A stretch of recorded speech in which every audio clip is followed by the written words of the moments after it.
ஃப்ரெண்ட்வுட்ஸ் மக்களுக்கு வணக்கம். இன்னைக்கு நம்மளோட ஷோல யார பத்தி பேச போறோம் அப்படின்னா, மீண்டும் சர்ச்சையில் சிக்கினார் சூப்பர் ஸ்டார் ரஜினிகாந்த். அத பத்தி தான் இப்ப நாம பேச போறோம். வாங்க பேசலாம்.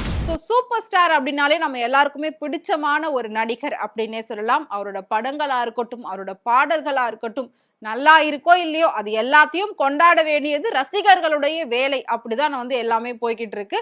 72 வயசை தாண்டியும் மாசா கெத்தா நிக்கக்கூடிய ஒரே நடிகர், ஒரே ஹீரோ அப்படின்னா அது நம்மளோட சூப்பர் ஸ்டார் மட்டும்தான். நாம ஆல்ரெடி நம்மளோட இந்த சேனல்ல சூப்பர் ஸ்டாரை பத்தி பல வீடியோக்கள் போட்டிருக்கோம். அவர் எதனால ஒரு சூப்பர் ஸ்டாரா இருக்காரு அப்படின்றத பத்தி கூட நாம போட்டிருக்கோம். நீங்க அந்த சேனலுக்குள்ள போயிட்டு சூப்பர் ஸ்டாரோட வீடியோஸ் எல்லாத்தையும் பாத்தீங்கன்னா உங்களுக்கு தெரியும் அப்படின்னு நினைக்கிறேன். சூப்பர் ஸ்டார் பாத்தீங்கன்னா கடந்த ஒரு சில மாதங்களாவே ஒரு சின்ன சின்ன பிரச்சனைகள்ல சிக்கிக்கிட்டு இருக்காரு அப்படின்னே சொல்லலாம். பட் இதெல்லாம் பெரிய அளவுல வெளியில போறது கிடையாது. கொஞ்ச நாட்களுக்கு முன்னாடி திமுக சார்புல நடந்த ஒரு விழால கலந்துக்கிட்டாரு. அதுல அமைச்சர் துரைமுருகனை பத்தி இன்டைரக்டா விமர்சிச்சு பேசியிருந்தாரு. பட் அதுவும் ஒரு பேசு பொருளா போச்சு. ஆனா அதை பெரிய அளவுல யாரும் எடுத்துக்கல. அதை அப்படியே சைலண்ட் ஆக்கிட்டாங்க. அதுக்கு முன்னாடி காமெடி நடிகர் விவேக்க பத்தி ஒரு விஷயத்த மேடையில ரொம்ப பகிரங்கமா பேசியிருந்தாரு. ஜாதி பத்தி பேசியிருந்தாரு. அதுக்கும் பல பேர் எதிர்ப்புகள் தெரிவிச்சிட்டு இருந்தாங்க. ஆனாலும் அதுவும் பெரிய அளவுல வெளியில வராம போயிடுச்சு. இப்போ ரீசெண்டா பாத்தீங்கன்னா இளையராஜா அவர்களுக்கு 50 ஆண்டு நிறைவு பொன்விழாவை திமுக அரசு சார்புல நடத்துனாங்க. ரொம்ப பிரம்மாண்டமா நடத்துனாங்க நேரு உள் விளையாட்டு அரங்கம்ல. அது நம்ம எல்லாருக்குமே தெரியும். இசைஞானி இளையராஜா அப்படிங்கிறவரு தமிழ்நாட்டுக்கு அதுவும் நமக்கு கிடைச்ச ஒரு பெரிய பெருமை அவரு அப்படின்னு எல்லாருமே புகழ்ந்தெல்லாம் பேசியிருந்தாங்க. அந்த மேடையில பல ஜாம்பவான்கள் ஒன்று கூடி இளையராஜா அவர்களுக்கு வாழ்த்துக்களை தெரிவிச்சிருந்தாங்க. இளையராஜா அவர்கள் 82 வயசை தாண்டி லண்டன்ல போயிட்டு சிம்போனி அப்படிங்கிற ஒரு இசை நிகழ்ச்சியை நடத்தி ஒரு பெரிய சாதனை படைச்சிட்டு வந்திருக்காரு. அதை திரும்பவும் தமிழ்நாட்டிலையும் பண்ண போறதாவுமே ஒரு நியூஸ் வந்திருக்கு. கண்டிப்பா அதை பண்ணணும் அப்படின்னு சொல்லி முதலமைச்சர் அவர்களும் வேண்டுகோள் வச்சிருக்காங்க. அந்த விழா பயங்கர பிரம்மாண்டமா நடத்துச்சு. அந்த மேடையில நான் சொன்ன மாதிரி பல ஜாம்பவான்கள் இருந்தாங்க. குறிப்பா சொல்லணும் அப்படின்னா முதலமைச்சர் மு.க.ஸ்டாலின் அவர்கள் உட்கார்ந்து ஃபுல் அண்ட் ஃபுல் அந்த ஷோவை அவ்வளோ ரசிச்சு பார்த்துக்கிட்டு இருந்தாரு. ஒவ்வொருத்தர் பேசுறதையும் அவ்வளோ ரசிச்சு சிரிச்சுக்கிட்டு இருந்தாரு. ரஜினி, கமல் இந்த மாதிரி எல்லாருமே பெரிய பெரிய ஆட்கள் அந்த மேடையில இருந்தாங்க. இதுல சூப்பர் ஸ்டார் போயிட்டு இளையராஜா அவர்களை பத்தி பல விஷயங்கள் சுவாரஸ்யமா நம்ம கிட்ட ஷேர் பண்ணியிருந்தாங்க. அதுக்கு அந்த அரங்கம் ஃபுல்லாவே பயங்கர கைத்தட்டல், பயங்கர விசில் எல்லாம் வந்துட்டு இருந்தது. அதுவும் நம்ம பார்த்தோம். அதுல நம்ம சூப்பர் ஸ்டார் அவர்கள் போற போக்குல ஒரு சில விஷயங்களை அப்படியே கொளுத்தி போட்டுட்டு போயிட்டாரு அப்படின்னே சொல்லலாம். அதுதான் இப்போ ஒரு பெரிய பூகம்பமா வெடிச்சுக்கிட்டு இருக்கு. இளையராஜா அவர்கள் 80கள்ல சூப்பர் ஸ்டார் கூட சேர்ந்து ஒர்க் பண்ணும்போது எல்லாரும் சேர்ந்து தண்ணி அடிச்சதையும், தண்ணி அடிச்சுட்டு ஆட்டம் போட்டதையும் ரொம்ப ஓப்பனா அந்த மேடையில சூப்பர் ஸ்டார் சொல்லியிருந்தாரு. அதையும் இளையராஜா நாசுக்கா என்ன சொன்னாரு அப்படின்னா, அவர் பாட்டுக்கு ஏதோ ஒண்ணு சொல்லிட்டு இருக்காரு, அதெல்லாம் நம்பாதீங்க, அது இது தேவையில்லாதது இது அப்படின்ற மாதிரி அவரும் இன்டைரக்டா பேசியிருப்பாரு. இந்த விஷயம் தான் இப்ப பயங்கர ஒரு சர்ச்சையா போயிட்டு இருக்கு.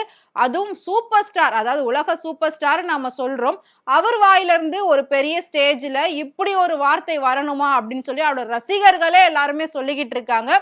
இளையராஜா அவர்கள் அரை பாட்டில் பீரை குடிச்சிட்டு அவர் போட்ட ஆட்டோ இருக்கே அப்படின்ற மாதிரி எல்லாம் பேசியிருக்காங்க.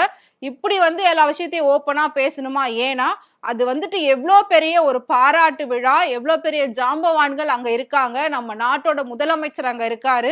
பல பெரிய ஜாம்பவான்கள்லாம் அங்க வந்திருக்காங்க. முக்கியமா பாத்தீங்கன்னா கோர்ட் ஜட்ஜஸ் எல்லாம் கூட அங்க வந்திருந்தாங்க. அவ்வளோ பெரிய ஆட்கள் வர இடத்துல சூப்பர் ஸ்டார் இளையராஜாக்கு பாராட்டு விழா நடக்குதுன்னு தெரிஞ்சும் அவரை பத்தி இந்த மாதிரி விஷயத்த ஓபன் ஸ்டேஜ்ல சொல்றது சரியா தவறா அப்படின்னு சொல்லி பல பேர் இன்னைக்கு சூப்பர் ஸ்டாரை விமர்சனம் பண்ணி பேசிக்கிட்டு இருக்காங்க.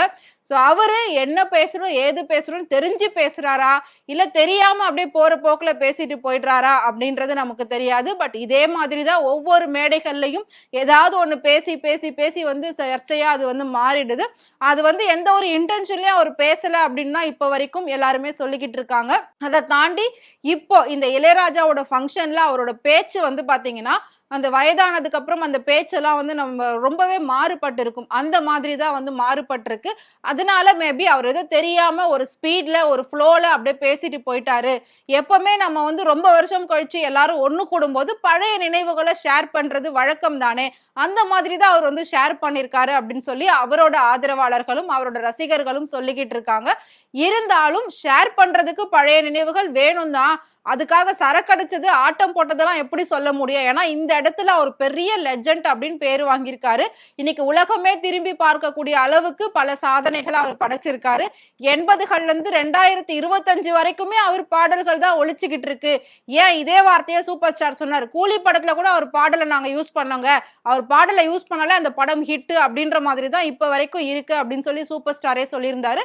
அப்படி இருக்கிறப்போ 80ல இருந்து 2025 வரைக்கும் நிக்கக்கூடிய ஒரே இசையமைப்பாளரோட இசை அப்படின்னா அது நம்மளோட இளையராஜா இசை மட்டும்தான் அப்படின்றது நம்ம எல்லாருக்குமே தெரியும். சோ அவ்வளோ பெரிய ஒரு ஜாம்பவான அந்த ஸ்டேஜ்ல சரக்கடிச்சிட்டு ஆடினதெல்லாம் எப்படி சொன்னா வந்து சாத்தியமாகும், அது எப்படி வந்து நல்லதா இருக்கும், அது எப்படி நல்லதா போய் முடியும், அதை எப்படி மக்கள் ரசிப்பாங்க அப்படின்னு சொல்லி எல்லாரும் கேள்விகள் கேட்டுட்டு இருக்காங்க.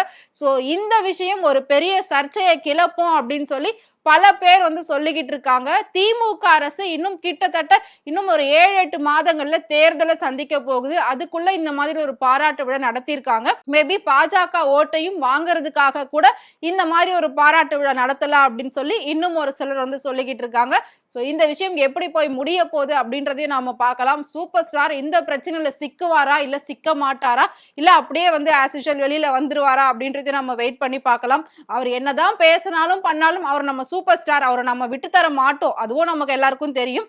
இதே விஷயத்த ஒரு சாதாரண ஆளோ இல்ல வேற யாரோ பேசியிருந்தா இன்னைக்கு அவங்க நிலைமை என்னவாயிருக்கும்னு தெரியவே தெரியாது. ஏன்னா சோசியல் மீடியால அந்த அளவுக்கு போட்டு எல்லாருமே தாக்கியிருப்பாங்க. பட் நம்ம சூப்பர் ஸ்டார் அப்படின்றதுனால அப்படியே கொஞ்சம் சைலண்டா போய்கிட்டு இருக்கு அப்படின்னு நினைக்கிறேன். சோ கூடிய சீக்கிரம் இந்த விஷயம் எப்படி முடிய போகுது அப்படின்றத நம்ம வெயிட் பண்ணி பார்க்கலாம். சோ இளையராஜா அவர்களையும் சூப்பர் ஸ்டார் அவர்களையும் பிடிக்கும் அப்படின்னு நினைச்சீங்கன்னா அவங்கள பத்தி மறக்காம கமெண்ட் பாக்ஸ்ல கமெண்ட் பண்ணுங்க. இதே மாதிரி சினிமாவை பத்தியும் சினிமா நடிகர் நடிகைகளை பத்தியும் நிறைய சுவாரஸ்யமான விஷயங்கள், நிறைய உண்மையான விஷயங்கள் டே பை டே அப்டேட் உங்களுக்கு தெரியணும் அப்படின்னு நினைச்சீங்கன்னா மறக்காம ஃப்ரெண்ட் டூர் சேனலை ஃபாலோ பண்ணிக்கோங்க.